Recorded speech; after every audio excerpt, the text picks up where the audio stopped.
education is, as you mentioned, it's like another area that you could use dentistry, as you love dentistry, but you could leave a little bit of our dental practice and spread our knowledge and create new meaningful relationships with students, with another teachers. And that's what the beauty of education. And on top of that, when you teach, you learn, that you are discussing previously. So we do know that all the learning curve, there is like a process, like a first step and a beginner step, intermediate and advanced.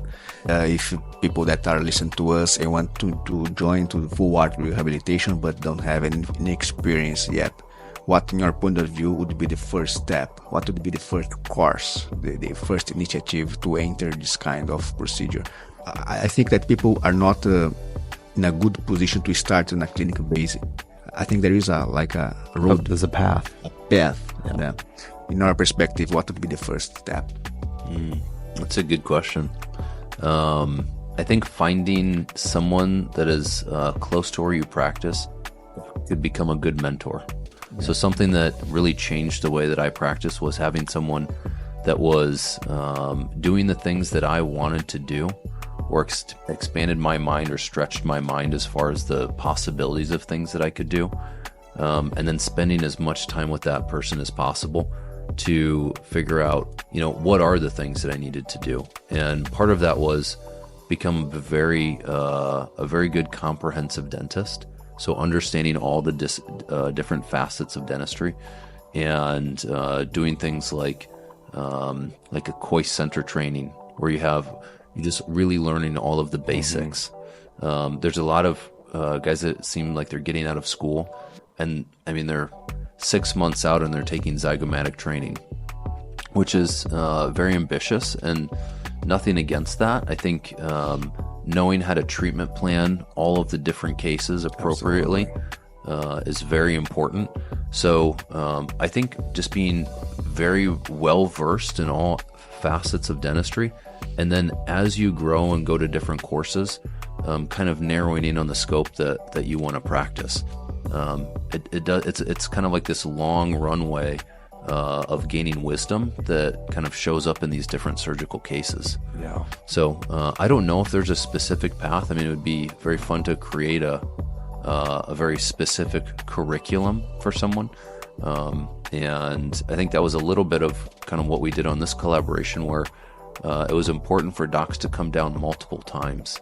You could see a huge amount of growth from our first session to our second session. And what do you think was the reason that the first edition, all of the doctors they wanted to come back again? Or what was their perception about the learning experience here in Brazil? Yeah, I think obviously they enjoyed it enough to want to come back, right, Fernandez? So I think it was for them, it was something that was a very broad and scary topic to begin with. But they knew that they had to kind of walk through that fire to get to the next level of where they wanted to go. And they trusted us with their education, and initially that first course it warmed them up, it softened them up to what is possible. And it was not overwhelming. There was enough surgery for them to get exposure, but not feel like they were drowning, and giving them a level of confidence for the next time that they came to feel more empowered and to have more confidence in what they were doing. And for time, it's just like anything. You take a course, you can try it. It may not set with you right away in your mind, but your mind is subconsciously working on how to figure out these different things and to be able to see kind of the road in front of you. And then that next course just takes you to that next level, because now you already have a frame of reference. You're able to see, like seeing the light bulbs go off makes me so excited when, we showed them the shape of the zygoma or the reflection. We open it up a little bit further and they can see, oh, this is where the bone is. Yeah. This is where I start. And that starts with I think in any part of education, everyone is a novice or a beginner somewhere at something. And as long as you have like a humility in terms of the way that you approach it, you're open and curious and you're ready to learn, I think all of us took away something, not just the students, but the instructors, and that is the spirit of education. Yeah. And that is the spirit of quality education, where we leave that little mark for the next person. And we were talking about this yesterday, where we're talking about we're getting older. We're all getting older, and a little bit of our legacy to dentistry and our legacy to surgery is making sure the next generation are trained appropriately, or at least have the wisdom that we can impart on them, imparted in a way that leaves them empowered, doing these procedures well, with surgical excellence, with prosthetic excellence, and serving their patients the right way. Very nice. There is no reason to not share what you've been learning in our life.